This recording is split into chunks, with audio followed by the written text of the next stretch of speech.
Friends, welcome to my channel Vasu foods. ఇవాళ recipe వచ్చేసి bread halwa recipe అండి. ఎప్పుడైనా ఏదైనా తినాలి అనుకున్నప్పుడు ఎంతో సింపుల్ అండ్ ఈజీగా 10 నిమిషాల్లో తయారు చేసుకోవచ్చండి.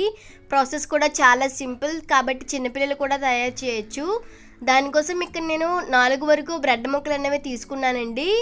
వీటిని ఇప్పుడు మజ్జిగ కట్ చేసుకుంటున్నాను. కావాలంటే మీరు చిన్న చిన్న ముక్కలుగా కూడా కట్ చేసుకోవచ్చు. చూసారు కదా, ఈ విధంగా మజ్జిగ కట్ చేసుకొని పెట్టుకుంటున్నాను. ఇప్పుడు వీటిని ఫ్రై చేసుకోవాలండి. సో దానికోసం స్టవ్ ఆన్ చేసి ప్యాన్ పెట్టుకున్నాను. ఇందులో 2 టేబుల్ స్పూన్ వరకు నెయ్యి అనేది హీట్ చేస్తున్నాను. నెయ్యి హీట్ అయిన తర్వాత ఒక 1/2 కప్ వరకు సన్నగా తరిగినటువంటి బాదం అనేది వేయిస్తున్నాను. లో ఫ్లేమ్లోనే లైట్ గోల్డెన్ బ్రౌన్ కలర్ వచ్చేంత వరకు వేయించుకోవాలండి. ఒక 2 నిమిషాల్లో తీసేస్తామనగా ఇందులోనే ఒక 1/2 కప్ వరకు కిస్మిస్ కూడా వేయిస్తున్నాను. ఫ్లేమ్ని మీడియం ఫ్లేమ్లోనే ఉంచి వేయించుకోవాలండి, లేదంటే మాడిపోతాయి. ఇవి కొంచెం వేగిన తర్వాత వీటిని ఒక ప్లేట్లోకి తీసుకుంటున్నాను. ఇప్పుడు ఇందులోనే ఒక 1/2 కప్ వరకు జీడిపప్పు కూడా వేసి వేయించుకుంటున్నాను.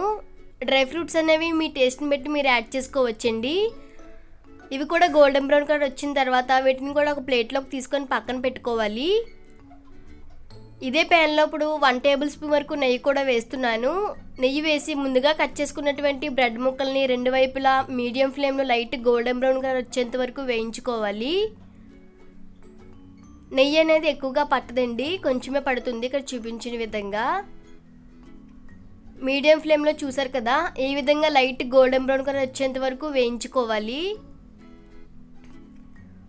అలా అయితేనే హల్వా అనేది చాలా బాగుంటుందండి. అంతేకాకుండా టేస్ట్ కూడా చాలా బాగుంటుంది. ఇప్పుడు వీటిని ఒక ప్లేట్లోకి తీసుకుంటున్నాను. అలాగే మిగతా బ్రెడ్ ముక్కలు కూడా వేయించుకొని పక్కన పెట్టుకుంటున్నాను. అదే ప్యాన్లో ఒక 1/2 కప్ వరకు పంచదార అనేది తీసుకుంటున్నానండి. అదే కప్పుతో వాటర్ కూడా తీసుకుంటున్నాను. మీరు కావాలంటే కొంచెం పంచదార అనేది తగ్గించే తీసుకోవచ్చు.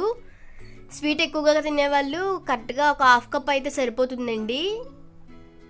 ఇప్పుడు పంచదార మొత్తం అంతా కూడా కరిగేంత వరకు ఉండాలి. కరిగిన తర్వాత ముందుగా వేయించుకున్నటువంటి బ్రెడ్ ముక్కలు అనేవి వేస్తున్నాను. ఇలా గరిటతో అద్దుతూ ఉండాలి. అలా అయితే మొత్తం పాకమంతా కూడా బ్రెడ్కి పీల్చుకుంటుందండి. ఒక 5 నిమిషాలు అలా కదపకుండా వదిలేసిన తర్వాత మొత్తం అంతా కూడా అక్కడ చూపించిన విధంగా గరిటతో ఇలా స్మాష్ చేసుకోవాలి. ఈ ప్రాసెస్ చేసినంతసేపు కూడా మంట అనేది సిమ్లోనే ఉండాలండి, లేదంటే మాడిపోయి టేస్ట్ అనేది మారిపోతుంది. ఇప్పుడు మొత్తం అంతా కూడా కలిసిన తర్వాత ఏ కప్పుతో అయితే పంచదార తీసుకుంటున్నానో అదే కప్పుతో ఒక 1/2 కప్పు వరకు పాలు అనేది వేస్తున్నాను. పాలు అనేవి పచ్చివే వేస్తున్నానండి, మరగబెట్టినవి కాదు. ఇప్పుడు మొత్తం అంతా కూడా ఒకసారి కలుపుకోవాలి. ఇలా కలుపుకున్న తర్వాత ఇందులో 1 ఇంచు ఫుడ్ కలర్ అనేది వేస్తున్నానండి, కలర్ కోసం. మీరు ఇష్టమైతే యాడ్ చేసుకోవచ్చు, లేదంటే లేదు. ఇప్పుడు మొత్తం అంతా కూడా ఒకసారి కలుపుకోవాలి.